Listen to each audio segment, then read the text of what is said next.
Hello and welcome back. Alright, so we have some final tweaks for our creative edit. We're going to do some final adjustments and we'll wrap up this particular image. Now I'm still not happy with the redness in the image. It's way too intense up in here.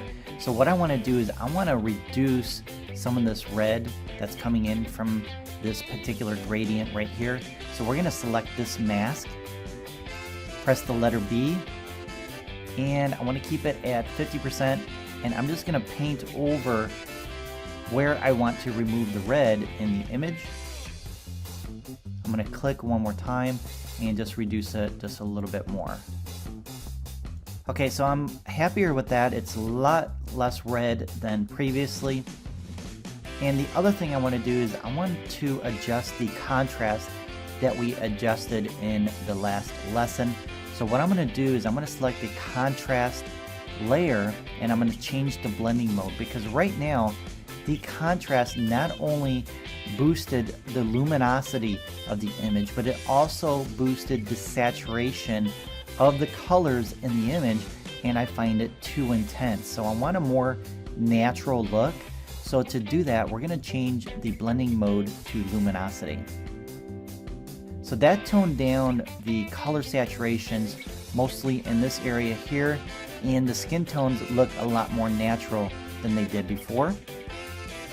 And if I hold down my command or my control key and the letter Z, I can undo my last step.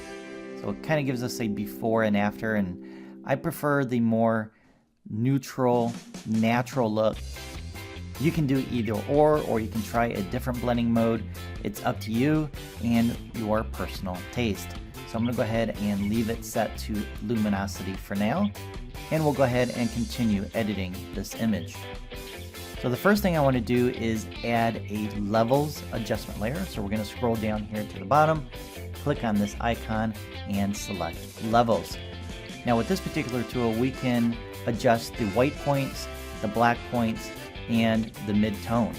So the mid-tones will increase or decrease the darkness of our image, and what we want to do is increase the brightness of the overall image. So what we're going to do is we're going to select this marker, which is the white marker, and move it to the left to increase the brightness of the overall image. So I'm going to place it right there about 243. And that's it for that edit. We've increased the brightness of the image. You can see the before and after. Let's go ahead and rename this. Then I want to add another levels adjustment. And what I want to do this time is what is known as dodging and burning.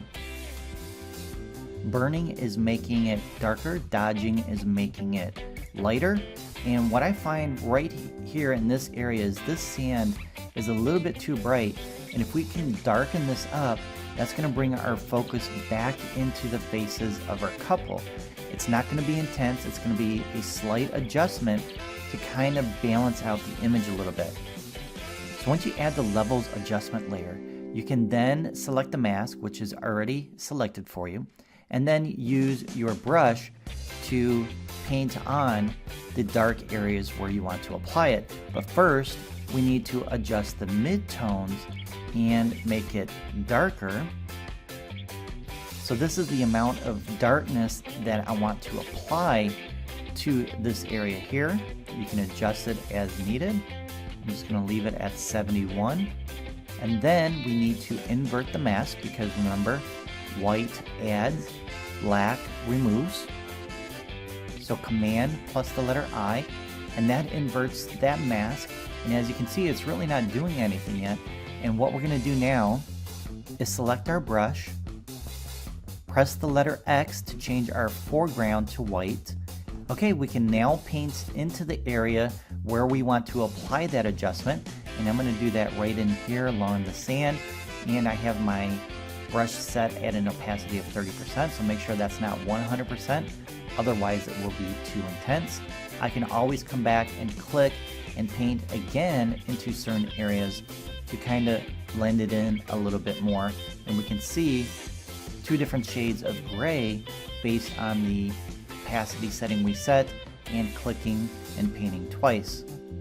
If we turn that on and off, we can see that area is now darker, and that helps balance out the image so that it's not too bright in the foreground. Let's go ahead and rename this. All right, now let's go ahead and group all the layers. Make sure the top layer is selected. Hold down your Shift key and then click on the last adjustment layer. That will select all the layers. Then we're going to group them by holding down our Command or Control key and the letter G. And we now have a grouped layer of all those adjustments. And then you can turn it on and off to see the before and after. Alright, so our creative golden hour edit is now complete. We've increased the intensity of the sun and the colors to represent the hotness of the summer day. And I have now completed the creative vision that I had for this image when I shot it. Go ahead and practice with this particular image. It does come with the course, or use one of your own images, and I would love to see your creative edits. Go ahead and post them in the Q&A section, and I will check them out. If you have any questions about this lesson, again, please post your questions in the Q&A section, and I will answer them as quickly as possible. All right, so that concludes this module. In the next module, we're going to take a look at another lighting effect that you can apply, and we're going to be adding some light leaks to our images. All right, so if you're ready to do that, I'll see you in the next section.